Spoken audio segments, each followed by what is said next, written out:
administrators as to how to create an enabling school culture and provide teacher training and the kind of facilities for the teachers.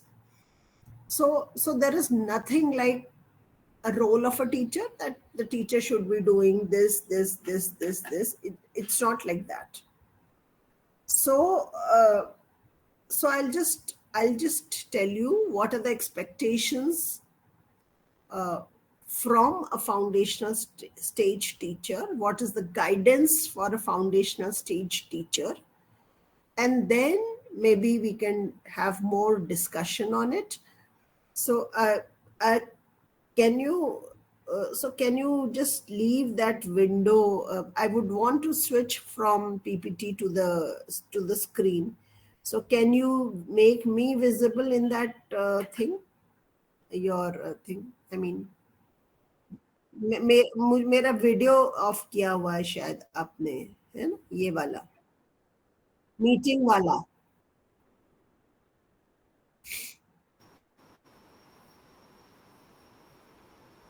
ऐसा फिर वो एको होगा. But you are visible, ma'am. अच्छा, so I am not visible to myself actually. अच्छा, okay, fine, ठीक है. So this is how I want to go about, because there is no ऐसा मतलब role of a teacher को क्या करना है, टीचर को क्या करना है, ऐसा कुछ नहीं है NCFFS में. What is expected of a teacher is what I'm going to focus on. What has NCFFS talked about different in terms of pedagogy, in terms of assessment, and then what else is required for a school culture, etc. So I think that is how I want to take this session. So the first thing is, why early childhood care and education, and why this foundational stage?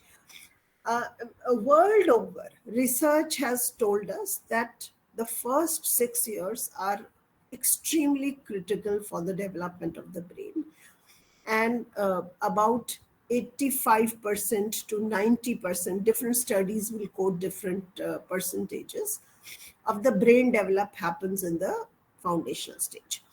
तो उसकी analogy ये है कि जैसे हम जब अपना building बना रहे होते हैं तो हमको लगता है कि सबसे मजबूत क्या होना चाहिए, you all can contribute. Foundation. तो सबसे मजबूत फाउंडेशन होनी चाहिए, क्योंकि ये माना जाता है कि जितनी मजबूत फाउंडेशन होगी उतनी मजबूत उसकी लाइफ होगी उस बिल्डिंग की. तो जितनी मजबूत चाहिए उतना डीप करते हैं, पानी डालते हैं. We take lot of care in developing the foundation. The same analogy works here in the development of the brain. तो क्या होता है कि सबसे पहले जो बेसिक कनेक्शंस हमें पता है कि हमारे जो न्यूरॉन्स हैं ब्रेन में, वो कनेक्शंस बनाते हैं, और जो बच्चा उसको पूरी लाइफ में जितने न्यूरॉन्स चाहिए होंगे वो the child is born with that. और इसीलिए हम जब पैदा होते हैं ह्यूमन बेबीज, तो सबसे भारी उनका ब्रेन होता है, उनका सिर होता है. हम लोग जब बच्चे को पकड़ते हैं तो हमसे कहा जाता है कि आप बच्चे का सिर संभालो, गर्दन पीछे से सिर संभालो, क्योंकि ब्रेन सबसे ज्यादा डेवलप्ड ऑर्गन होता है जब बच्चा पैदा होता है.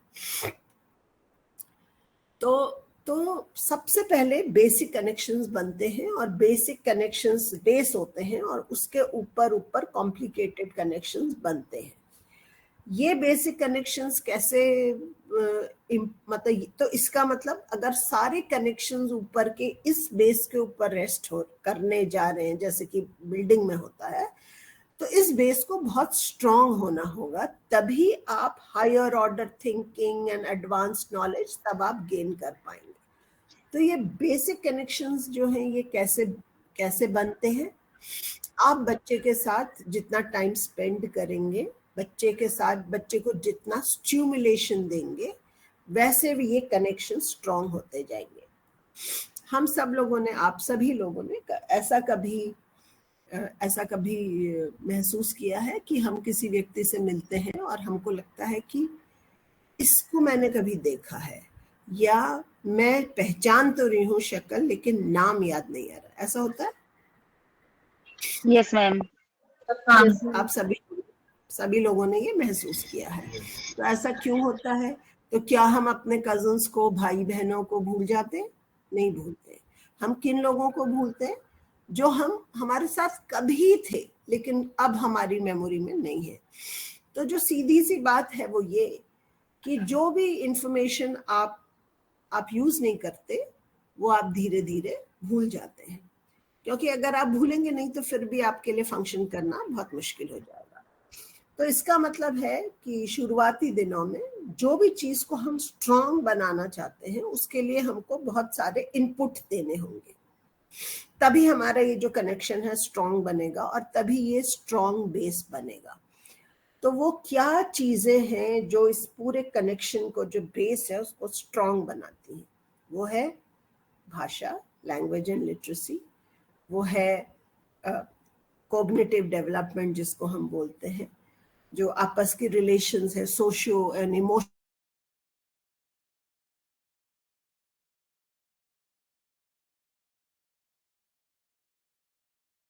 आज हम लोग, अभी मैं बताती हूँ आपको, डोमेन्स ऑफ डेवलपमेंट हम कहते हैं। जब हम लगातार इनके ऊपर काम करके लगातार इनके एक्सपीरियंसेस बच्चों को देते जाएंगे तब ये कनेक्शंस जो है स्ट्रांग बनेंगे। तो इसलिए अर्ली चाइल्डहुड ईयर्स जो है, आपका पूरा फ्यूचर ऑफ लर्निंग डिपेंड करेगा कि आपकी ये क्वालिटी, ये कनेक्शंस कितने स्ट्रांग बने। तो इसलिए अर्ली चाइल्डहुड एजुकेशन बहुत इंपॉर्टेंट है। और ग्लोबली लंबी 25-25, 30-30 साल की स्टडीज ने ये बताया है कि जो बच्चों को क्वालिटी अर्ली चाइल्डहुड एजुकेशन मिलती, आप सब में से हिंदी सब समझते हैं? किसी को हिंदी के प्रॉब्लम तो नहीं है? No ma'am. ठीक है।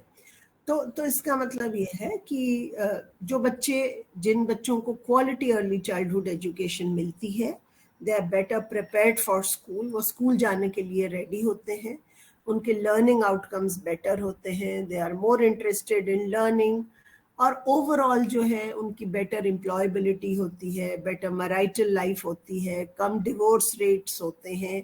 तो ये सब रिसर्च स्टडीज ने पता लगाया है। और हम ये भी देखते हैं कि एक हैकमैन है जिन्होंने एक स्टडी की थी कि रिटर्न टू इन्वेस्टमेंट कितना है, कि अगर कोई व्यक्ति ने कुछ इन्वेस्ट किया है तो उसको उसका कितना रिटर्न मिल रहा है।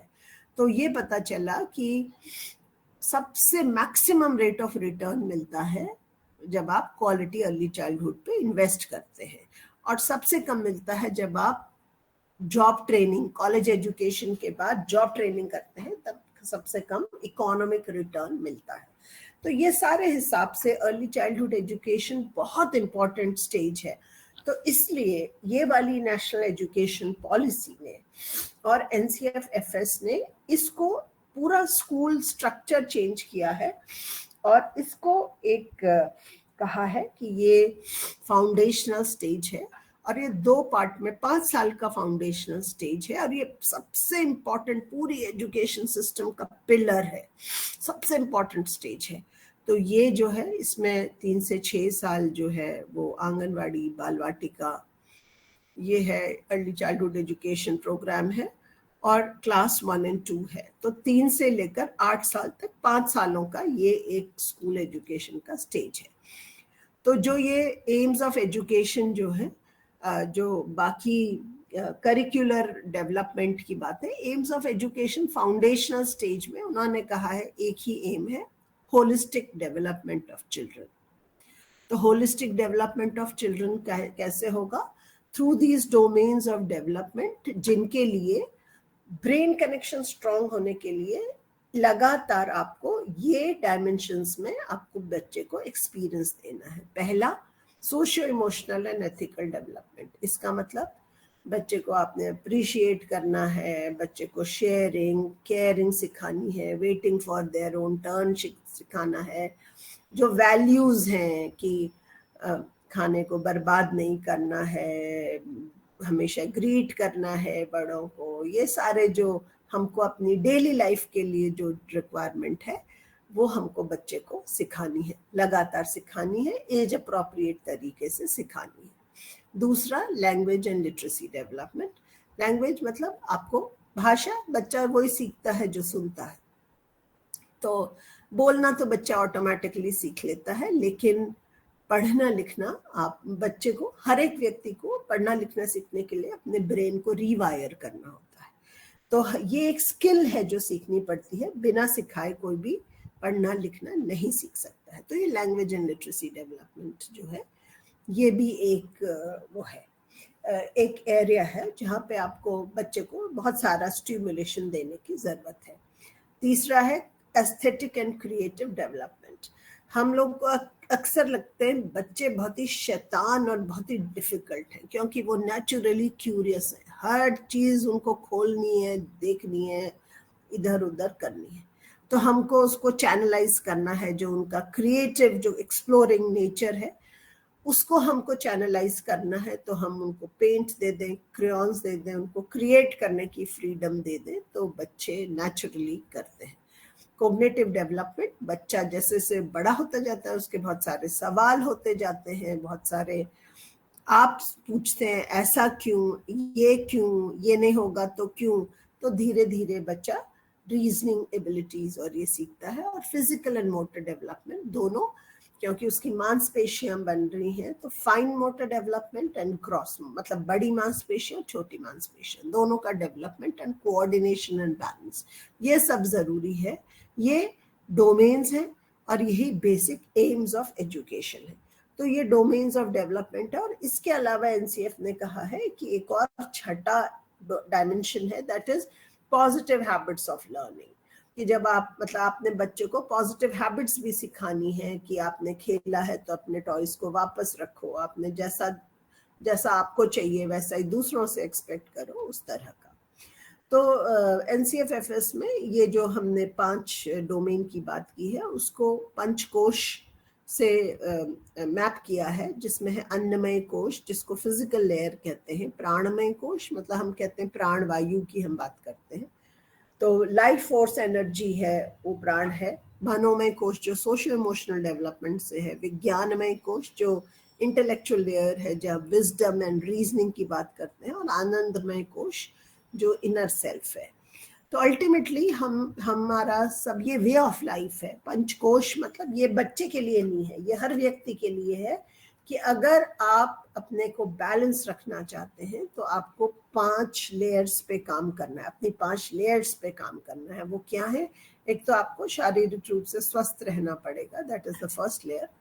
आपकी एनर्जी, आपका बैलेंस होना चाहिए। हम लोग कई बार कहते हैं, जैसे हम लोग कहते हैं तबीयत ठीक नहीं है, कहते नहीं तबीयत ठीक है पर मेरे को एनर्जी नहीं है। हमारी भाषा में कहते हैं उज मतलब ऊर्जा, हमें उज नहीं है, कि ताकत नहीं आ रही, हिम्मत नहीं आ रही, लेकिन तबीयत ठीक है लेकिन ताकत नहीं है, एनर्जी। तो ये एनर्जी जो है प्राणमय कोश है, ये आपका फिजिकल लेयर से। जब हम गुस्सा होते हैं तो हमारी सांसें तेज चलने लगती हैं, और जो हम, जैसे मैं आपसे बात कर रही हूँ, लेकिन मेरा डाइजेस्टिव सिस्टम, मेरे लंग्स, मेरा हार्ट, मेरा ब्रीदिंग, सब कुछ चल रहा है। प्राण वायु वो प्राण है। और इसका जो वो है, वो मनोमय कोश से, माइंड लेयर से भी है, कि जब हम डिप्रेशन में होते हैं तो हम जो है एनर्जी लेवल लो हो जाता है। जब हमें अच्छा नहीं लगता, गुस्सा होते हैं, तो भी हमारा एनर्जी लेवल लो हो जाता है। तो ये जो माइंड लेयर है, ये भी प्राणमय है, जो ये अन्नमय से और मनोमय दोनों से रिलेटेड है। विज्ञानमय कोश विजडम है, रीजनिंग है, क्वेश्चनिंग है। और ये सब जब आप बैलेंस करते हैं तो अल्टीमेटली आप हमेशा चाहते हैं कि आप आनंद की स्थिति में रहें, हमेशा आप एक you should be in inner state of bliss. तो एक जो बच्चा है वो क्या ब्लिसफुल है? बच्चा क्या आनंद की स्थिति में रहता है कि नहीं? आप लोग मुझे सुन पा रहे हैं? Yes ma'am. Yes ma'am. तो आपको क्या लगता है कि एक छोटा बच्चा है, क्या वो आनंद की स्थिति में है? हाँ ma'am. Yes ma'am. Yes ma'am. Yes ma'am. ठीक। तो अगर बच्चा ऑलरेडी आनंद की स्थिति में है और हमारा एम ऑफ लाइफ है अल्टीमेट ब्लिस पाना, तो क्या हो रहा है कि जो बच्चा, हम लोग ये कह रहे हैं कि ये 5 लेयर्स पे काम करो so that you are in a state of bliss. तो आप मेडिटेशन करो, प्राणायाम करो, आप योगा करो, एक्सरसाइज करो, आप कुछ बुक पढ़ो, ग्रैटिट्यूड जर्नल लिखो, ये सब हम मॉडर्न भाषा में कह रहे हैं। तब आपका बैलेंस होगा, तब आपको नींद अच्छी आएगी। पर एक बच्चा तो ऑलरेडी ही is already in a state of bliss. तो हम क्या कर रहे हैं, the moment this child comes to the classroom we are taking away the bliss. ये नहीं करो, वो नहीं करो, चुप बैठो, हिलना नहीं है, कहीं नहीं जाना, यहीं बैठो, ये लिखो, पूरी पेज ये लिखो। तो हम बच्चे का क्या छीन ले रहे हैं, क्या छीन रहे हैं? आनंद, बच्चे का आनंद छीन रहे हैं। तो इसका मतलब है कि हमको we have to bring back that आनंद। हमको ये इंश्योर करना है कि बच्चा जिस आनंदमय स्थिति में है,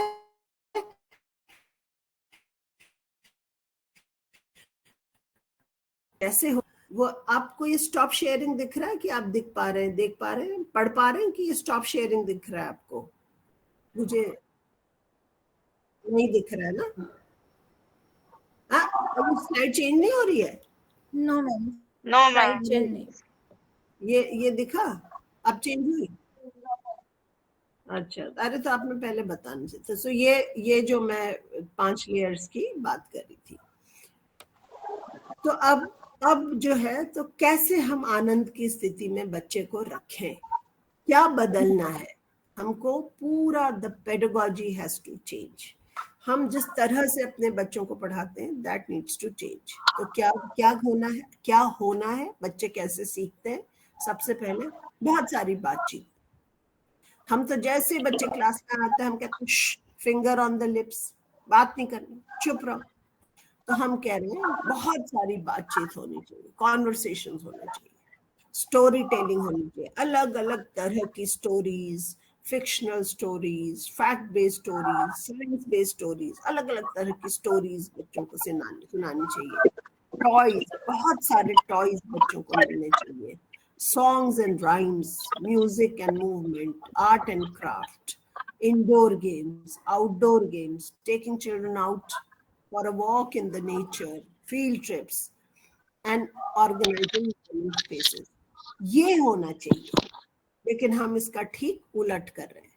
तो अगर हम चाहते हैं कि बच्चा ब्लिसफुल रहे, आनंद की स्थिति में रहे, तो हमको ये सब लाना है।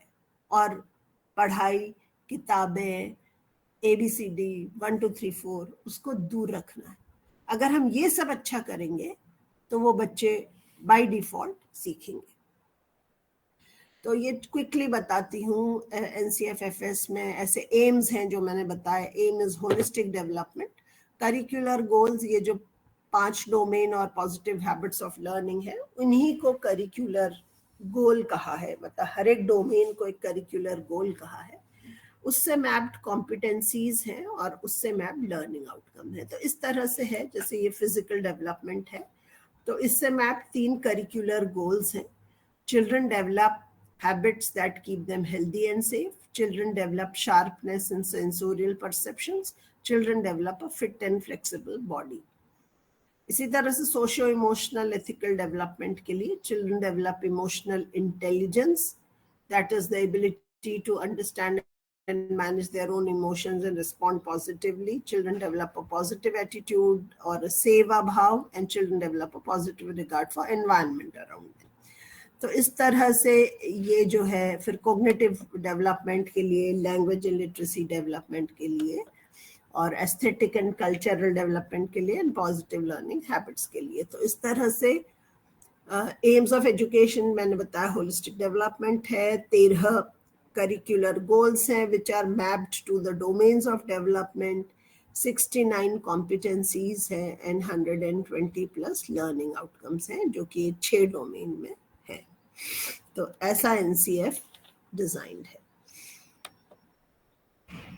तो और लैंग्वेज के लिए एनसीईआरटी ने ये कहा है कि multilingual mother tongue based education, बच्चे बेस्ट सीखते हैं जब वो आप उनको उनकी मदर टंग में सिखाएं, और जो भी मल्टीलिंगुअल कॉन्टेक्स्ट्स लेके बच्चे क्लासरूम में आते हैं आपने उसके हिसाब से बच्चों को सिखाना है।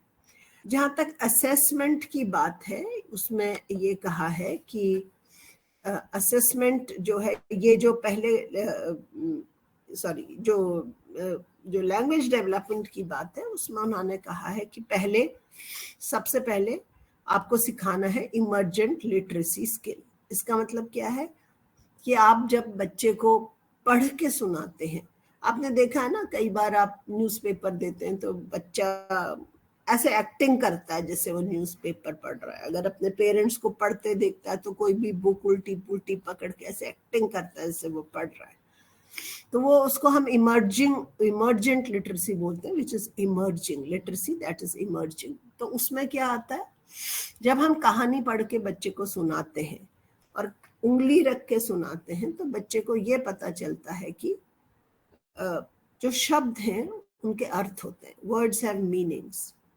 उन्हें ये पता चलता है कि हम जब पढ़ते हैं उसको हम left to right and top to bottom पढ़ते हैं, मतलब अनलेस इट इज उर्दू या नहीं हो तो जनरली हम left to right and top to bottom पढ़ते हैं।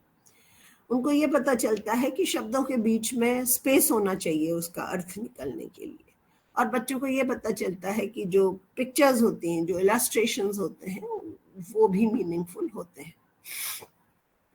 तो जब ये बच्चे दूसरों को देख देख के ये सीखते हैं तो उसको हम कहते हैं इमर्जेंटली। और ऐसे भी जो अभी आपने सिखाया नहीं है फिर भी आप बच्चों को कोई भी मोबाइल दें, वो बच्चों को वो कह देंगे ये कि ये सैमसंग का मोबाइल है, ये सोनी का टीवी है, या ये है। आपने पढ़ना लिखना नहीं सिखाया, अभी आप उसको SONY बच्चा नहीं पहचान सकता, लेकिन वो उसको लोगो मालूम है, उसको पता है मारुति की कार है, उसको पता है कि ये व्हाटएवर जो भी गाड़ी आपकी है, सेंट्रो हुंडई की गाड़ी है, जो भी। तो बच्चे जो लोगो देख के सीख जाता है, उसको हम इमर्जेंट लिटरेसी स्किल्स कहते हैं। तो जितना ज्यादा बच्चे को लिटरेचर का लैंग्वेज लिटरेचर का एक्सपोजर होगा उतना ज्यादा इमर्जेंट लिटरेसी स्किल्स डेवलप होंगे। इसको कॉन्सेप्ट ऑफ प्रिंट बोलते हैं। तो ऐसे मैं बहुत सारे एग्जाम्पल हैं। अब बच्चे बताता है ये मैगी है, ये चिप्स है, ये कुरकुरे है, या ये है वो है वो। अगर आप 2 कुरकुरे के एक जैसे पैकेट है, कुरमुरे टाइप का होगा, बच्चा आपको बता देगा नहीं नहीं ये कुरकुरे कुरमुरे है, व्हाटएवर। मतलब तो ये अभी आप उसको पढ़ना नहीं आया, लेकिन वो फिर भी वो बता सकता है। So that's called emergent literacy skills. That is a very very important step for literacy development. ये बहुत इंपॉर्टेंट स्टेप है। उसके बाद ओरल लैंग्वेज डेवलपमेंट, मैंने जैसे बताया कि बहुत सारी बातचीत, बहुत सारी कॉन्वर्सेशन बच्चों के साथ, बच्चों के सवाल के जवाब देना। हम लोग अक्सर कहते हैं दिमाग खराब मत कर, बहुत हो गया, लेकिन बच्चों के बहुत सारे सवाल हैं, खत्म नहीं होते। तो वो बहुत इंपॉर्टेंट है कि आप बच्चों से कॉन्वर्सेशन करें, बातचीत करें। आजकल हम लोग धीरे धीरे ना मोबाइल पकड़ा दे रहे हैं अपने बच्चों को। बच्चा खाना नहीं खा रहा, मोबाइल पकड़ा दो, ये नहीं कर। हमारे जमाने में ना मोबाइल नहीं होते थे जब हम अपने बच्चे पाल रहे थे। तो मेरा बेटा जो है वो एक ऐसे मुंह में खाना भर के मुंह से चबाता ही नहीं था और खाना खाता ही नहीं था। तो मैं हर रोज उसको एक कहानी सुनाती थी। तो मैं उसको कहती थी एक राजा था। कौन था? तो बच्चा ऐसे निकलता था और कहता था राजा था। और फिर मैं उसको दूसरा उसके मुंह में खाना डालती थी और फिर पूछती थी उसकी एक रानी थी। कौन थी? ऐसे करके कुछ कुछ उसको रोज एक कहानी बना के सुनाती थी ताकि वो चबा के उसको खा ले। तो उसके बाद मेरा छोटा वाला बेटा हुआ तो मैंने उसके साथ यही ट्रिक, क्योंकि बड़े वाले के संग मुझे पता था कि this is a successful trick, तो छोटे वाले के साथ मैंने उसने मुंह में जैसे खाना भरा तो मैं उसको बोलती थी कि एक राजा था। कौन था? तो वो ऐसे मुंह ऊपर करके कहता था राजा था, लेकिन वो खाना निगलता नहीं था। राजा था ऐसे मुंह ऊपर करके बोल देता था, वो चबाता नहीं था, खाना निकलता नहीं था। So the same trick doesn't apply with every child is what I want to say. तो oral language development is very very important. और उसमें बच्चे बहुत सारे सवाल पूछते हैं कि ये क्यों, वो क्यों। तो आपको बहुत ज्यादा इसमें करना बात वो करना है। फोनोलॉजिकल अवेयरनेस इज अगेन, आप जब फोन माने सुनना है ना, तो फोनोलॉजिकल अवेयरनेस मतलब जब आप बच्चे से कहें कि जैसे फॉर एग्जाम्पल कि सेंटेंस, जैसे कि वर्ड्स हैं, जैसे मैंने कहा कि मतलब कोई भी 4 वर्ड्स बताओ जो यहाँ से जा रहे हैं या ऐसा, तो पहले वर्ड से शुरू कर सकते हैं, फिर हम साउंड्स पे जाते। साउंड्स जैसे कि क से कबूतर, क से कौवा, ख से खरगोश। क्या फर्क है? क्या फर्क है? आप लोग से पूछ रही हूँ मैं। साउंड का वो नहीं, which is different? फर्स्ट क से शुरू हो रहे हैं, पर ख से खरगोश जो ख से शुरू है। खरगोश। करेक्ट। आप ऐसे भी कह सकते हैं, कोई बच्चा ये भी कह सकता है कि खरगोश इसलिए डिफरेंट है क्योंकि बाकी दो कौवा और कबूतर चिड़िया हैं और ये खरगोश, ऐसा भी कह सकता है, लेकिन I am trying to emphasize the sound. तो आप कहो कि मैंने कहा कबूतर, मुझे और क की साउंड सुनाओ, और कौन कौन से साउंड आपको आते हैं? बॉल है तो बताओ बॉल के राइमिंग वर्ड्स क्या क्या हैं? कैट है तो बताओ। हम लोग बचपन में अपने सीखते थे, हम लोग ऐसे सीखते थे, मुझे नहीं पता आप लोगों ने सीखा कि नहीं, हम लोग ऐसे सीखते थे, cat, rat, mat, bat, sat, ऐसे करके, फिर बिन, पिन है, बिन, पिन, सिन, मतलब ऐसे करके, चिन, हम लोग ऐसे राइमिंग वर्ड्स करके, एक ही जैसे वो होता था, ऑन से 10 वो ऐसे।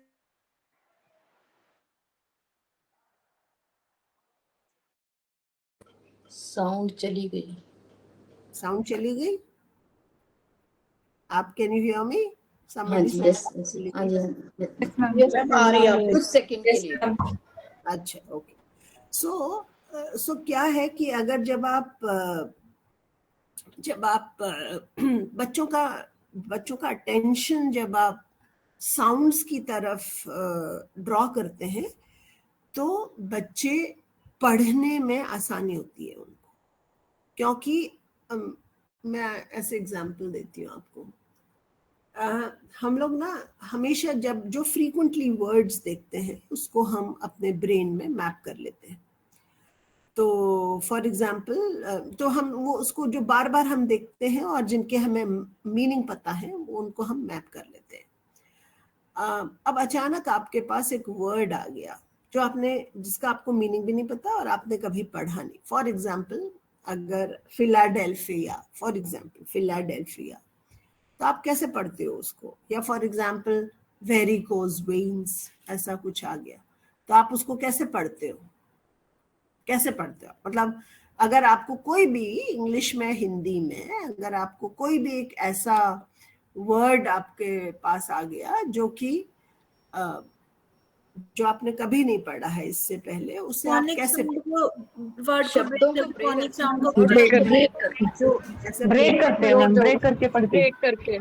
ब्रेक करके मैम।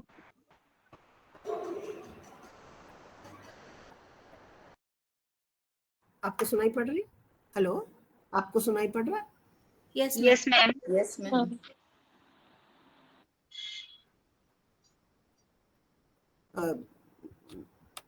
फॉर एग्जाम्पल, आप अगर तो आप फिर उसको साउंड सिंबल एसोसिएशन, मतलब आप उसको साउंड्स में तोड़ के पढ़ते हैं कि नहीं?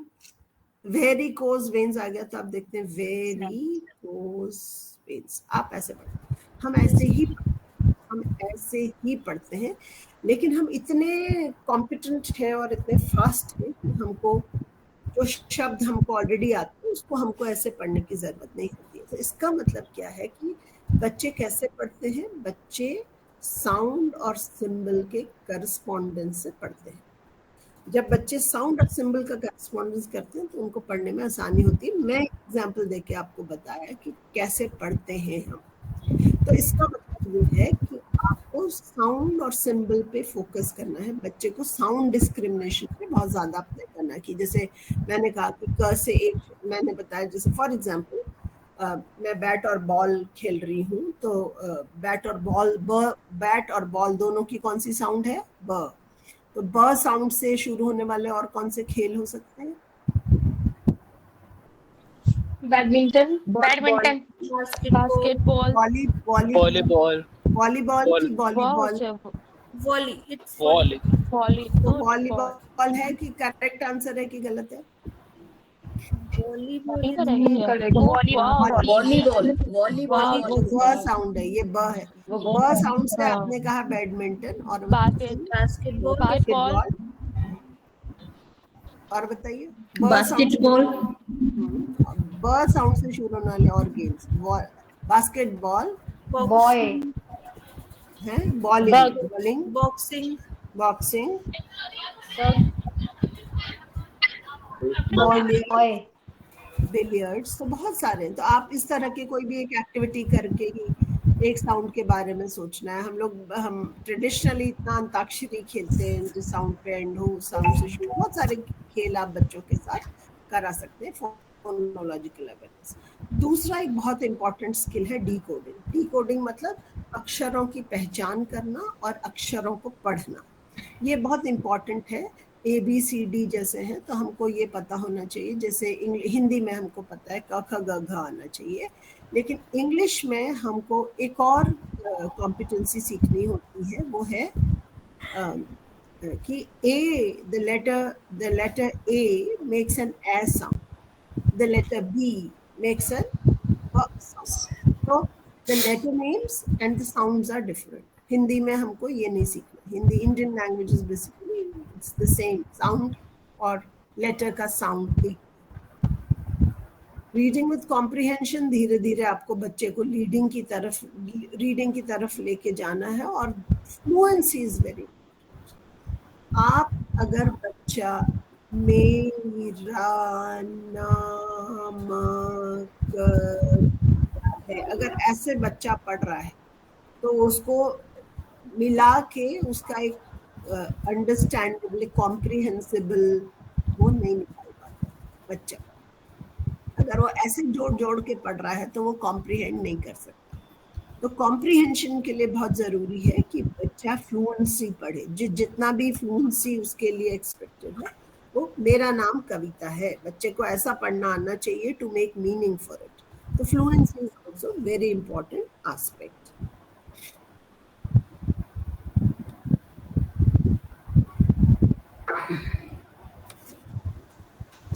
तो 4 बैलेंस लिटरेसी अप्रोच दी गई है लैंग्वेज के लिए।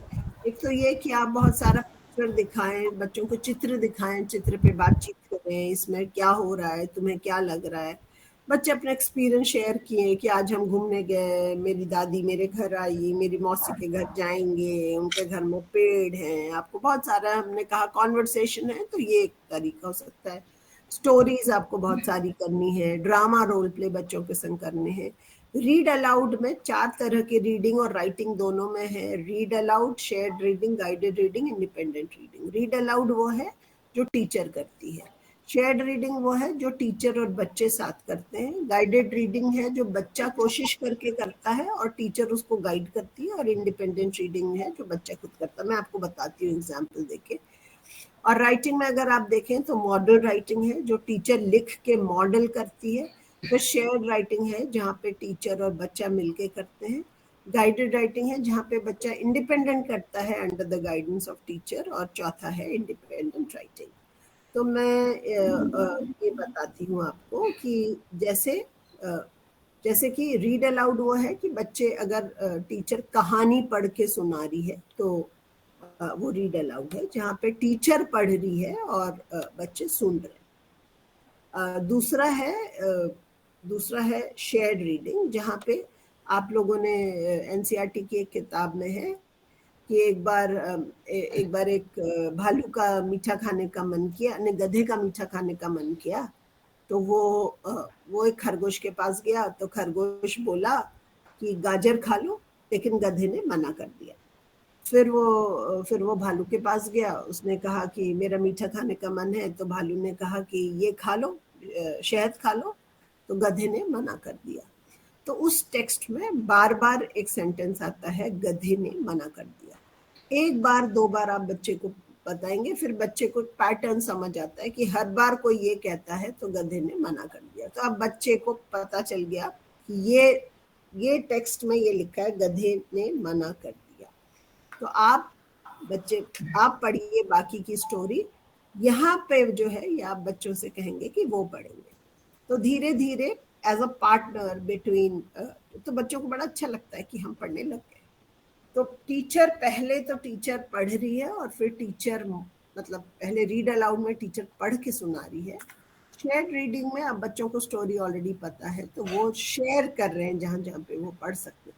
गाइडेड में अब बच्चा इंडिपेंडेंटली कोशिश कर रहा है और इंडिपेंडेंट में वो इंडिपेंडेंटली पढ़ रहा है। और ऐसे ही आप पहले बच्चे को लिख दें, फॉर एग्जाम्पल कोई बच्चे ने चित्र बनाया तो आप चित्र लिख दें कि इसमें ये है, घर है, ये है, जो भी बच्चा बता रहा है अपने चित्र के बारे में, तो आपने मॉडल करके दिखा दिया। फिर शेयर्ड मतलब बच्चे ने कहा कि ये मेरा घर है, उसको क्या लिखना आता है, घर, खाली घर लिखना है, उसने लिखा घर, तो मैंने उसके आगे लिख दिया कि यह कविता का घर है, ऐसा। और फिर गाइडेड में बच्चा खुद लिखने की कोशिश करता है तो हम कहते नहीं आपने ये स्पेलिंग ठीक नहीं है या ये मिसिंग हो गया है, और ये इंडिपेंडेंट राइटिंग। और फोनोलॉजिकल अवेयरनेस में मैं आपको ऑलरेडी बता चुकी हूँ, लेटर रिकग्निशन है, साउंड सिंबल एसोसिएशन है, और फोकस राइटिंग है, लेटर एंड वर्ड रीडिंग है। तो ये अप्रोच कही गई है एफएस में फॉर बैलेंस लिटरेसी। और इसी तरह से गणित में ये कहा गया है कि हम हमेशा ना नंबर सिखाने लग जाते हैं 1 2 3 4, तो बच्चों को गणित में बड़ा ही फोबिया और डर होती है। तो सबसे पहले उनको एक्सपीरियंस करना है, जिसको हम मीनिंगफुल काउंटिंग कहते हैं, कितने बच्चे आए गिने चले कितने बच्चे, एक्सपीरियंस। फिर भाषा, मतलब आप बोलो कि 1 2 3, फिर आप दिखाओ कि कितने 1 होते हैं कितने 2 होते हैं, और फिर उसके बाद 1 2 3 थ्रू 4 का रिटन सिंबल सिखाना। तो ELPS अप्रोच गणित में बताई है। तो ये मैथमेटिक्स से रिलेटेड है। अब हम देखेंगे पेडागॉजी। तो किस तरह की पेडागॉजी होना चाहिए, उन्होंने कहा है एक है पंचपदी होनी चाहिए। पंचपदी मतलब 5 स्टेप प्रोसेस होना चाहिए, वो अभी बताती हूँ आपको क्या है।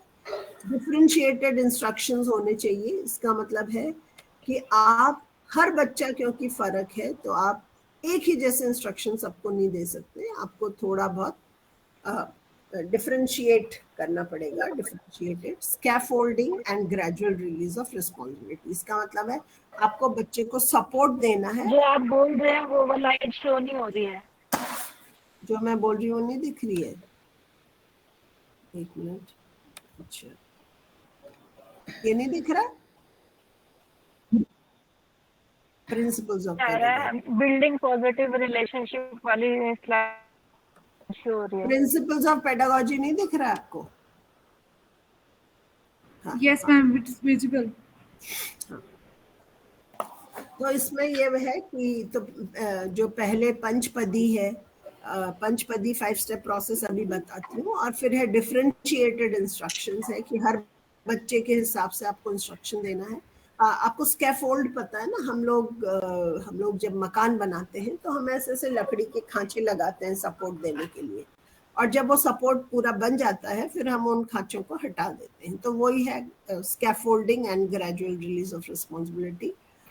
एक पॉजिटिव रिलेशनशिप। अगर आप बच्चे को प्यार नहीं करेंगे, बच्चे को अप्रिशिएट नहीं करेंगे, बच्चे को डांट लगाएंगे, मार लगाएंगे, तो बच्चा कभी भी आपके स्कूल में, आपकी क्लासरूम में नहीं आना चाहेगा। तो बहुत इम्पोर्टेंट है कि एक पॉजिटिव रिलेशनशिप बच्चे के संग, उसके माँ बाप के साथ, पूरी कम्युनिटी के साथ एक पॉजिटिव रिलेशनशिप होना चाहिए। दूसरा, कैसे हमने बताया बच्चे कैसे सीखते हैं, खेलों के माध्यम से, एक्टिविटी के द्वारा, कॉन्वर्सेशन, ये वो, तो आपको वैसे ही सिखाना है ताकि उनका आनंद बना रहे जैसे बच्चे सीखते हैं।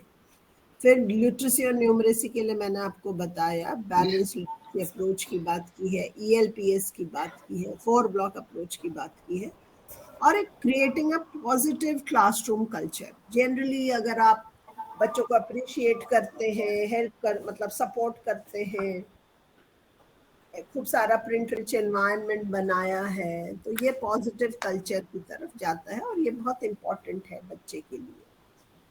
तो ये जो है ये पेडागॉजी होना चाहिए। नेक्स्ट है ये पंचपदी जिसकी बात करी थी पहले, वो कह रहे कुछ भी आप अगर बच्चे को सिखाएं तो it should have a 5 step process. पहला है इंट्रोडक्शन, आप जो भी सिखाना चाह रहे हैं आप उसका इंट्रोडक्शन दीजिए, और फिर उसकी कॉन्सेप्चुअल अंडरस्टैंडिंग, उसके कॉन्सेप्ट्स बताइए कि इसका मतलब क्या है। फिर आप बच्चे को प्रैक्टिस कराइए, जब आप बच्चे ने कॉन्सेप्ट सीख लिया तो फिर आप उसको रियल लाइफ उसमें अप्लाई कराइए, और फिर उसके बाद एक्सपेंशन होगा।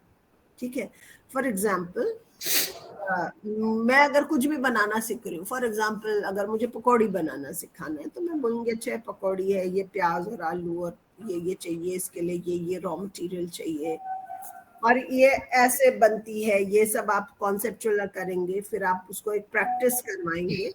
जब प्रैक्टिस अगर मतलब जब आपके निगरानी में प्रैक्टिस हो गई, फिर उसको इंडिपेंडेंटली उसको अप्लाई करना है, और फिर उसको उसका एक्सपेंशन करना है। एक्सपेंशन मतलब फॉर एग्जाम्पल अगर आपने मुझको कलर्स बताए कि कलर मतलब व्हाट आर कॉम्प्लीमेंट्री कलर्स, अगर आपने मुझे बताया कि टिंट ये मतलब इसके संग ये कलर जाता है, इसके संग ये कलर नहीं जाता है, तो मैं जब अगर मैंने वो कॉन्सेप्ट ऑफ कलर सीख लिया तो मुझको वो अपनी डेली लाइफ में भी यूज करना आना चाहिए। तो अल्टीमेटली जो कॉम्पिटेंसी बेस्ड एजुकेशन है उसका मतलब ही ये है कि ऐसा नहीं कि अभी रटा एग्जाम दिया फिर खत्म हो गई, नहीं, आपने जो भी सीखा है आप उसको अपनी रियल लाइफ सिचुएशंस में आपको यूज करना आना चाहिए। फिर उसके बाद ये मैंने आपको बताया कि तो डिफरेंशिएटेड इंस्ट्रक्शंस होने चाहिए, मतलब जो बच्चे कमजोर हैं आपने उनको किसी थोड़ा सा और मदद देने की जरूरत है। और धीरे धीरे पहले कैसा है कि ये ग्रेजुअल रिलीज ऑफ रिस्पॉन्सिबिलिटी है, धीरे धीरे आपने बच्चे को इंडिपेंडेंट करना है। तो सबसे पहले I do it you watch, मैं तुमको बताती हूँ कि कैसे करना है। फॉर एग्जाम्पल कैसे पढ़ना है तो मैं तुमको बताती हूँ, फिर वी डू इट टुगेदर। अब तुमको मैंने बता दिया कैसे पढ़ना, तुम और मैं मिलके पढ़ते, फिर अब तुम पढ़ो, मैं देख रही हूँ, और अब हम अब मैंने गाइड कर दिया, अब तुम खुद से करो, मैं नहीं कर रही। तो धीरे धीरे हमने बच्चे को जहाँ पे वो fully dependent on the teacher है, वहां से धीरे धीरे हमने उसको इंडिपेंडेंट बच्चे को बनाना है। तो ये हमारी स्ट्रेटेजी होनी चाहिए। अब बात की असेसमेंट की, तो असेसमेंट जो है वो हमेशा कॉन्टिन्यूस एंड कॉम्प्रिहेंसिव होना चाहिए, और हर रोज असेसमेंट लगातार होना चाहिए। तो पहला है एनेक्डोटल रिकॉर्ड। एनेक्डोट मतलब जैसे कि किसी बच्चे ने किसी को मदद किया, या किसी बच्चे ने किसी के संग बहुत ही अच्छा व्यवहार किया, तो आप उस बच्चे के लिख दें कि आज हमने खेलते समय उसने उसकी मदद की, या खेलते समय उसने उसको मारा, या जो एनेक्डोट हुआ है आप उसको रिकॉर्ड कर लें। चेकलिस्ट मतलब क्या कर सकता है, क्या नहीं कर सकता है, बच्चे को क्या फोनोलॉजिकल अवेयरनेस है, क्या वो 3 साउंड के बीच में डिफरेंशिएट कर सकता है, क्या वो लेटर रिकग्निशन कर सकता है, कुछ भी चेकलिस्ट आप on anything, on any domains of development आप बना सकते हैं। इवेंट सैम्पलिंग मतलब आप अलग अलग इवेंट्स के छोटे छोटे सैंपल आप इकट्ठे कर लिए। पोर्टफोलियोज, आप जो भी बच्चा काम कर रहा है आप उसका एक पोर्टफोलियो बनाइए हर बच्चे का, आपको पता चलता है ओवर द इयर्स उसके काम में कितना इम्प्रूवमेंट आ गया। फोटोग्राफ्स, आर्टिफैक्ट्स, वर्क सैंपल्स, ये सब आप कलेक्ट करिए। वर्कशीट्स बच्चों से भरवाइए फॉर प्रैक्टिस, एक बार आपने कुछ बता दिया उसको कलेक्ट करिए। फिर बच्चे के जो रिस्पॉन्स है उनको एनालिसिस करिए, और फिर उसको डॉक्यूमेंटिंग एंड कम्युनिकेटिंग करें। आप उसको डॉक्यूमेंटेशन कर रहे हैं, और एनईपी में कहा गया है कि 360 डिग्री असेसमेंट होना चाहिए होलिस्टिक प्रोग्रेस कार्ड। तो एनसीईआरटी ने होलिस्टिक प्रोग्रेस कार्ड बनाया है, वो एक दूसरा डिपार्टमेंट देखता है, तो आप उनसे डिटेल सेशन आप उनके साथ कर सकते हैं। तो ये सब जो भी आपने कहा है वो सब तब पॉसिबल है जब आप टीचर्स, मतलब आप रोल ऑफ अ टीचर क्या है, आप टीचर मतलब टीचर के पास क्या कंट्रोल है, तो आप टीचर अब तभी अपना रोल कर सकती है, तभी वो अपना इंडिपेंडेंट थॉट और अपनी ऑटोनॉमी यूज कर सकती है, जब ऐसा इनेबलिंग एंड एम्पावरिंग एटमॉस्फेयर हो। तो एडमिनिस्ट्रेटिव के लिए है कि they have to create a supportive ecosystem. उनको एक अप्रोप्रिएट एनवायरनमेंट फॉर लर्निंग करना है, टीचर्स को एम्पावर करना है, ट्रेनिंग करनी है, उनको इनेबल करना है। पर मैं सच बताऊं तो टीचर्स आर डूइंग बहुत एफर्ट डाल रहे हैं, बहुत एफर्ट डाल रहे हैं, और बहुत सारी विषमताओं के बाद भी बच्चे पढ़ना लिखना सीख रहे हैं सरकारी स्कूल में। आप तो केवी के टीचर्स हैं, आप लोग ब्लेस्ड।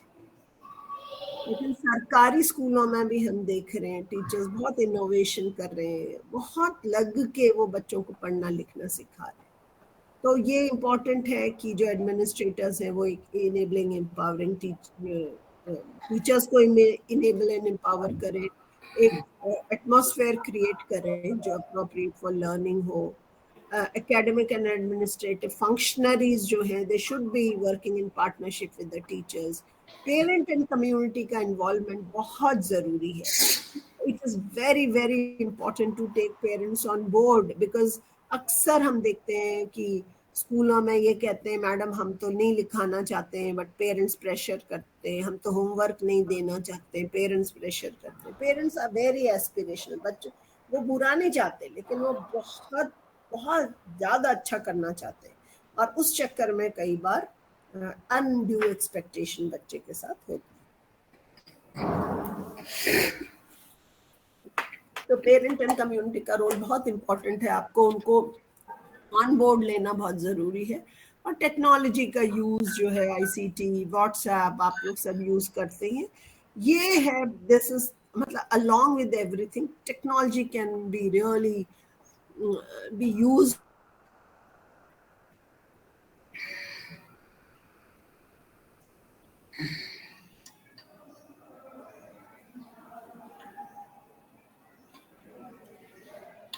खुदी पिटारे के बारे में बताती हूँ, क्योंकि ये फाउंडेशनल स्टेज में हमने बहुत इंपॉर्टेंट एक चीज किया और ये आपको सबको पता होना चाहिए। तो एक जादुई पिटारा हमने ऐसा बनाया है, इसमें 53 आइटम्स है, लर्निंग टीचिंग मटेरियल है। इसके बॉक्स में आप देखो तो 22 भाषाओं में इसमें लिखा हुआ है कि शीशा लगाया हुआ है। ये social emotional development of the child के लिए बहुत इंपॉर्टेंट है। इसमें 2-3 तरह, एक कुछ प्रिंट मटेरियल है, कुछ टॉयज हैं, तो ये ग्रॉस मोटर के लिए हैं, फाइन मोटर के लिए हैं, इसी तरह से हर डोमेन्स ऑफ डेवलपमेंट के लिए, सोशल इमोशनल के लिए, इसके लिए उसके लिए, हर डोमेन के लिए से टॉयज एंड गेम्स है। बहुत सारा ऐसा प्रिंट मटेरियल है। ये ट्रेनर्स हैंडबुक फॉर बाल वाटिका है, ये स्टूडेंट बुक वर्कबुक है। एक मैगजीन हम निकालते हैं for promoting literacy numeracy in children, फिर की बच्चों की, वो हमने इसमें रखी है। फिर हमने ऐसे पोस्टर्स बनाए हैं, ये प्रिंट रिच एनवायरनमेंट तो क्रिएट करता है, लेकिन हमने इसमें ये बताया है कि मकड़ी की 8 आंखें, ये चिड़िया और गिलहरी और मकड़ी बात कर रहे हैं तो ये हंस रहे हैं, वो कह रही 8 आंखें हैं और ये हंस रहे हैं। फिर वो बताती है कि नहीं मैं अपनी आंखों से 2 आंखों से देखती हूँ, बाकी मुझे आंखें सिग्नल देती हैं और मुझे खतरा अगर होता है। तो फिर ये लोग बहुत हैरान थे कि अच्छा मकड़ी की 8 आंखें होती हैं। फिर मकड़ी खुश हो गई कि देखो मैं बहुत यूनिक हूँ, मेरी 8 आंखें होती है। तो ऐसा साइंस का कॉन्सेप्ट भी डाला है। और प्रिंट रिच एनवायरनमेंट के लिए राइमिंग वर्ड्स हैं इसमें, बहुत सारे खेल इसके अराउंड भी आप कर सकते हैं। इस तरह से एक पिक्चर रीडिंग पोस्टर है, ये रंगों भरा समंदर है, इसमें हम पूछते हैं क्या दिख रहा है, कौन है, क्या है। अभी हम लोग पंजाब में थे तो एक बच्चे ने बोला कि क्लास 1 एस्पिरेशनल ब्लॉक था, रूरल स्कूल था, क्लास 1 का एक बच्चा था। हमने पूछा तुमने समंदर देखा है? बोला हाँ। कहाँ देखा है? मेरे नानी दे पिंड विच देखा है, बोला। मतलब वो तालाब को समंदर सोच रहा था। और फिर हमने पूछा ये कौन है? बोला गोताखोर। इसके पीछे क्या है? बोला सिलेंडर। उसमें क्या है? ऑक्सीजन। क्यों चाहिए? सांस लेने के लिए चाहिए। कैसे पता चल रहा है सांस ले रहा है? क्योंकि ये बबल्स आ रहे हैं। हम लोग बड़ा ही खुश हो गए, हम लोग बहुत ही, मतलब हमारे लिए बड़ा ही यूनिक ये इंफॉर्मेशन थी और ये बड़ा ही हमारे लिए अनएक्सपेक्टेड था कि रूरल बच्चे को इतना सारा इंट्यूटिवली पता था। किसी ने साइंस पढ़ाई नहीं है उसको, लेकिन बच्चे को पता था। अब ये कैसे यूज करना है, क्या कीवर्ड्स हैं, कौन से कलर्स हैं, कौन से, वो सब इसमें हमने दिए हुए। इसी तरह से हमने ये ट्रेसिंग कार्ड दिए हैं जिसमें correct way of writing the letter है, और आप पेन पेंसिल पकड़ाएं उससे पहले बच्चे को करेक्ट सीक्वेंस पता होना चाहिए, और बच्चे ऐसे उंगली घुमा के भी लिखना सीख सकते हैं। फिर ये जोकर कार्ड्स हैं, मल्टी क्लासिफिकेशन कार्ड्स हैं, आप इसको रंग के आधार पे, शेप के आधार पे, एक्सप्रेशन के आधार पे आप यूज कर सकते हैं। ये मैचिंग के कार्ड्स हैं, डोमिनोज है। ये सीक्वेंशियल थिंकिंग कार्ड्स हैं कि पहले क्या हुआ, फिर क्या हुआ, फिर क्या हुआ। आप जो भी प्लानिंग करते हैं, आप कोडिंग सीखते हैं, आपको इस सीक्वेंस में सोचना बहुत जरूरी है। ये प्री नंबर कॉन्सेप्ट कार्ड है, ये 5 है। पहले आप 3 देते हैं, छोटे से बड़ा, बड़े से छोटा, असेंडिंग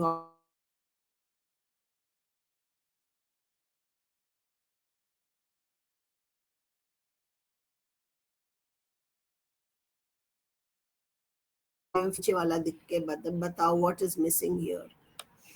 ये हम कहानी के कार्ड हैं, हमने कहानी सुनाई है, पहले बताई है, और फिर बच्चे को कहानी समझ, उसके अराउंड बहुत सारी बातचीत की, फिर बच्चे को एक्चुअली कहानी कॉम्प्रिहेंड हुई कि नहीं, समझ आई कि नहीं, उसके लिए हम बच्चे को ये कार्ड देते हैं कि आप कहानी के आधार पे आप इसको एक सीक्वेंस में लगाओ।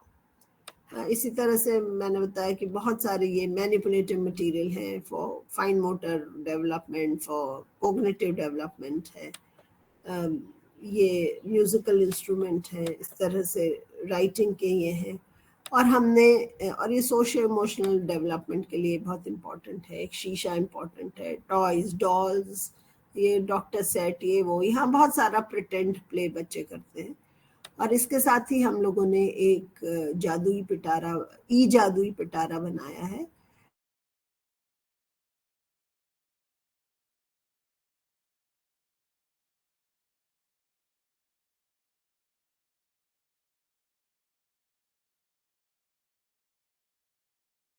तारा, तीसरा है टीचर तारा। अगर आपको कोई भी कहानी सुननी हो और आप टीचर या पेरेंट के कोई सवाल है, तो आप इस एआई से पूछ सकते हैं। ये आपको, ये हमारे हमारे डॉक्यूमेंट्स पे, एनसीईआरटी के डॉक्यूमेंट्स पे ट्रेंड है, तो ये वहां से आपको लाके जवाब देता है। तो ये this is all from my side. और अगर आपके अब कोई सवाल हो तो I am ready to take your questions.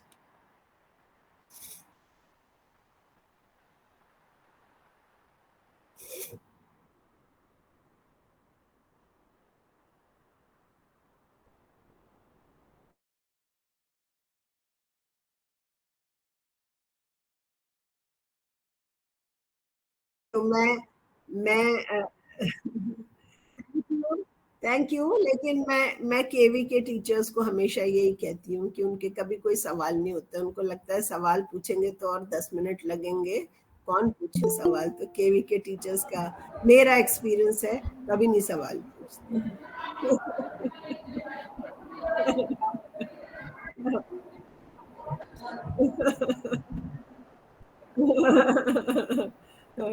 Excuse me Suniti ma'am, नमस्कार। I am from KV for Gurugram region. Ma'am आपने इतना अच्छा एक्सप्लेन किया, हर चीज इतना ब्रीफली कर दिया कि हमें सवाल पूछने की जरूरत पड़ ही नहीं रही। Okay, that's a compliment, thank you.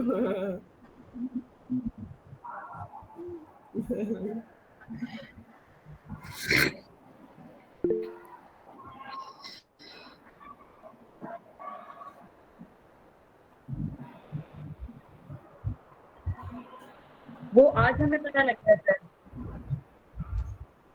हाँ, एक्चुअली प्रॉब्लम सिर्फ ये है कि हम ना, लोगों को क्या लगता है कि Jadui Pitara is in addition to the textbook workbook. हमारा एम ये है कि Jadui Pitara is the should be the only medium through which you are transacting the Bal Vatika programme. कोई भी बुक, टेक्स्ट बुक बच्चे को नहीं चाहिए। बच्चे जो सीखते हैं वो, मैंने जैसे आपको बताया, तो what you have to focus on is, you have to focus on सवाल जवाब से, क्रिएटिव एक्टिविटीज पे, ये सब। ऐसा हम लोग ने इतने साल नर्सरी स्कूल चलाया है, वेयर आई वाज टीचिंग, हमारा लैब नर्सरी स्कूल होता था।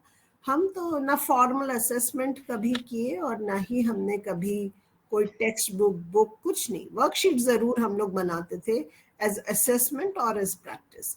अभी भी हमने जो आनंद है वो एक कलेक्शन ऑफ वर्कशीट्स। हमने अभी भी हमसे इनफैक्ट कहा गया था कि 3 से 4, 4 से 5 के लिए एक्टिविटी बुक बनाओ, तो मैंने कहा कि नहीं, हम नहीं बनाएंगे, हमको नहीं बनानी चाहिए, क्योंकि बुक में प्रॉब्लम नहीं है, इम्प्लीमेंटेशन में प्रॉब्लम है। जब हम टेक्स्ट बुक, जब हम वर्क बुक बनाते, एक्टिविटी बुक बनाते हैं, तब teachers start using it as a textbook. हाँ, वो बस सिर्फ एक आज की ये का पेज कर लो, आज का वो पेज कर लो, वो टेक्स्ट बुक बन जाता है। तो इसलिए हमने कोशिश की कि हम नहीं करेंगे। जी रवि कुमार जी, आपका सवाल, आप you had raised your hands.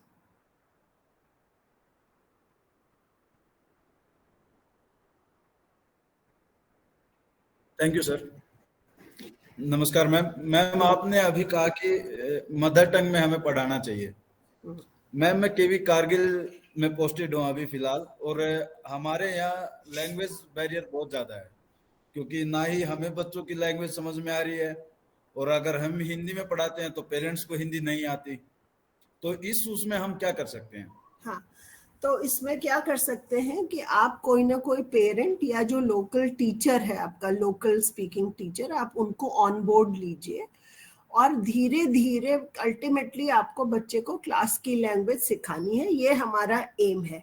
लेकिन जब तक बच्चों को समझ नहीं आती आपकी भाषा, क्लास की भाषा, आपको you have to in between आपको पेरेंट्स को लेना है। तो हम लोग क्या करते थे, हम लोग एज अ टीचर, मतलब एज अ स्टूडेंट टीचर, हम लोग बहुत सारी राइम्स, जो छोटी छोटी राइम्स होती हैं, तो फॉर एग्जांपल जो भी आपके ट्राइबल लैंग्वेजेस की राइम है, पेरेंट्स को बुला के सीख लिया करते थे। तो बच्चे बड़ा कनेक्ट करते हैं उससे। और छोटे छोटे शब्द, जैसे कि मैं एक बार आपको बताती हूँ कि हम लोग का लैब स्कूल चलता था, मैंने कॉलेज में हमारा लैब होता था, नर्सरी स्कूल। तो एक पेरेंट ने एक वहाँ पे मलयाली बच्चा एक ऑर्फनेज से अडॉप्ट किया, और उस बच्चे को 3 महीने के, वो मतलब वो क्या बोलते हैं उसको, वो वैसे बेसिस पे था, मतलब इन अ वे ऑब्जर्वेशन बेसिस पे था। 3 महीने के बाद असेसमेंट होना था, और तब वो एजेंसी वाला जिसने ऑर्फनेज था वो तय करता कि पेरेंट्स इसको रख पाए कि नहीं रख पाए। तो ये बड़ा चैलेंज था कि 3 महीने में उस बच्चे को स्कूलिंग भी करनी थी, क्योंकि 5 साल का बच्चा था, उसको नर्सरी स्कूल भी जाना था, ये वो। और वो बहुत ADHD, मतलब वो बच्चा बहुत ही हाइपर एक्टिव था, उसको एक शब्द ना अंग्रेजी ना हिंदी कुछ नहीं आता था। तो उसकी माँ आई कि मैडम मेरी मदद कर दो, ये 3 महीने में अगर नहीं सीखेगा तो एजेंसी ऑर्फनेज ले जाएगा इसको। तो हमने उसकी माँ को बिठाया, हमने कहा कि come here, very good, don't do, नहीं करना है, इधर आ,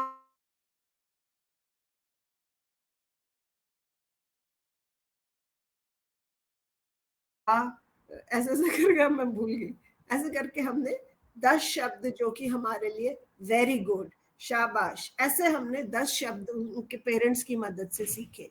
और धीरे धीरे जब हम ऐसे अप्रिशिएट करते, वेरी गुड, नो कहना बहुत जरूरी है, आपको नो क्या कहा था, तो हम लोग नो कहते थे, वेरी गुड कहते थे, शाबाश कहते थे। और धीरे धीरे बच्चे अडॉप्ट होते हैं, धीरे धीरे बच्चे बहुत फास्ट सीखते हैं। तो लेकिन आपको ऑन बोर्ड पेरेंट को लेना पड़ेगा, and this is how you handle. और कुछ भी उनके गाने सीखने, उनके छोटे छोटे राइम्स, आप ऑडियो कर लो उनका, वो चला लो, और जो बच्चे उसके करेंगे छोटे छोटे शब्द, कुत्ते को क्या कहते हैं, बिल्ली, आप कहानियां सुनाते हैं ना नर्सरी स्कूल में, तो लोग कुत्ते को क्या बोलते हैं, गाय को क्या बोलते हैं, जो भी उनके आसपास दिख रहा है, तो छोटे छोटे शब्द आपको थोड़ा सा उतना एफर्ट करना पड़ेगा पेरेंट को ऑन बोर्ड करके, फिर धीरे से बच्चे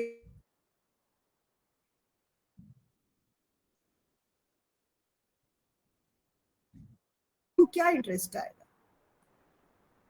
मैम हम भी ट्राई कर रहे हैं, क्योंकि हम भी ऐसा, सारे नीचे हिंदी हाँ, तो क्षेत्र से हैं, तो ये स्ट्रैटेजीज तो यही है। आपको पेरेंट्स को ऑन बोर्ड लेना पड़ेगा, धीरे से आपको मतलब उनको समझाना पड़ेगा, आसान नहीं है। और हमारी सरकारी नौकरियां है ना, तो हम वो एक्स्ट्रा एफर्ट करना नहीं चाहते, सच बताऊं तो ये भी एक बात है कि हम नहीं करना अभी चाहते। हम जितने भी आए हैं मैम, हम यहाँ से इनकी लोकल लैंग्वेज सीखने की कोशिश कर रहे हैं, कुछ वर्ड सीख भी रहे हैं, पर लोकल वही है मैम, लैंग्वेज नहीं सीखनी आपको लोकल लैंग्वेज आप सीख नहीं पाएंगे। आप कितनी लैंग्वेज सीखेंगे एज अ टीचर? आप मतलब कोई जादूगर थोड़ा हो, मैम कितना सीखेंगे? जो तो मैं सिर्फ यही कह जो रही हूँ कि लोकल जिस भाषा के वर्ड्स बच्चे, हैं मैम, जिस भाषा के बच्चे आपकी क्लास में आ रहे हैं, जिस भाषा के बच्चे, उसके कुछ ना कुछ वर्ड्स आपको जरूर सीखने चाहिए जो आपको क्लास को ऑपरेट जी करने जी के लिए चाहिए। उसमें lot of appreciation, very good, sit down, come here, don't go, ऐसा ऐसा आपको ये शब्द आपको आपकी वोकैबुलरी में होने चाहिए उस भाषा के। और अगर आप कभी उनको कहानी सुनाने बुलवा सकें, कभी आप उनके राइम सीख सकें, तो वो एक एक्स्ट्रा बोनस है। लेकिन 10 शब्द 15 शब्द किसी भी टीचर के लिए किसी भी भाषा का सीखना संभव है। कोई बात नहीं, आने दो, नो प्रॉब्लम, नो प्रॉब्लम, आ सकते हैं बच्चे। फाउंडेशनल स्टेज की हम बात वही मैम के लोकल वर्ड्स ही सीख रहे हैं मैम, कुछ जैसे कि वो गेहूं को क्या बोलते हैं, नाम पूछना हो तो क्या बोलते हैं, ऐसे हम भी कुछ सीख रहे हैं मैम। जैसे अभी मैंने सीखे हैं कीरी मिंगा चीज जबत, जिसका अर्थ है कि आपका नाम क्या है। हाँ, ऐसे ही तो छोटे छोटे शब्द सीखेंगे तो बच्चों को। तो देखिए, हम फाउंडेशनल स्टेज में जैसे हम कहानी, फॉर एग्जांपल कहानी सुना रहे हैं, हमने कुत्ते की तस्वीर दिखाई कि ये क्या दिख रहा है, तो बच्चे कुकुर बोले तो ठीक, कुत्ता बोले तो ठीक, पपी बोले तो ठीक है, जो भी उनकी भाषा में बोला जाता है वो ठीक है। तो हमको वो एक्सेप्ट करना है कि हाँ इट इज ओके। धीरे धीरे उनको कहना है हाँ, लेकिन हिंदी में इसको कुत्ता बोलते हैं, लेकिन इंग्लिश में इसको डॉगी बोलते हैं या पपी बोलते हैं, डॉग, जो भी आपकी कहानी का पार्ट है, जो भी आपका चैप्टर का पार्ट है, अल्टीमेटली कहना हाँ जो तुमने कहा वो ठीक, लेकिन इसको ये बोलते हैं। मैं एक व्हाट्सएप, बड़ा अच्छा व्हाट्सएप आया था कि एक टीचर, एक मदर अपनी बच्ची को नर्सरी स्कूल की वो पढ़ा रही है, बुक पढ़ा रही है, तो वो पूछ रही है कि ये क्या है, ई फॉर, तो बच्ची कह रही है हाथी। तो टीचर कह रही है कितने बार कहा है एलिफेंट है, ये हाथी नहीं होता है ये। वो कह रही नहीं, कल तक तो तुम हाथी सिखाती थी, तो आज एलिफेंट कैसे हो गया? तो वो मदर को बताना है कि भाई हाँ हाथी है, लेकिन इसको किसी और भाषा में एलिफेंट कहते हैं। मतलब जैसे अभी क्लास आपने फर्स्ट जो में मैम बच्चे को सिखाया, किताब आते ही आप उसको मिटा नहीं सकते ना। जी चूहा कहते हो, अगर ये कहते हो, तो अचानक आप माउस थोड़ी बोल दोगे, आपको पता है, बच्चे को नहीं पता है।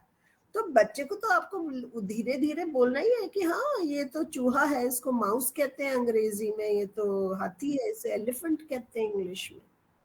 वो रो रही है, वो कह रही है ये आम है, ये सेब है, अब माँ कह रही है नहीं एप्पल है, ये मैंगो है। तो कल तक जो आम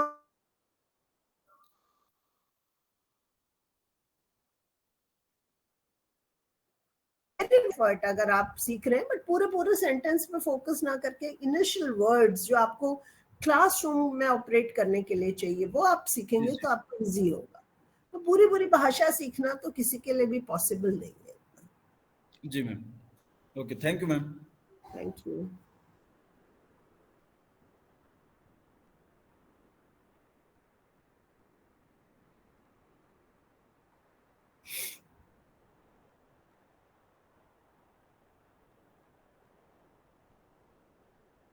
Sure. Thank you. Thank you. It is lunch time also, na? Thank you, ma'am. Thank you. Have a good lunch. Okay. Thank you, ma'am. Bye. Thank you. Thank you, ma'am. Thank you, ma'am.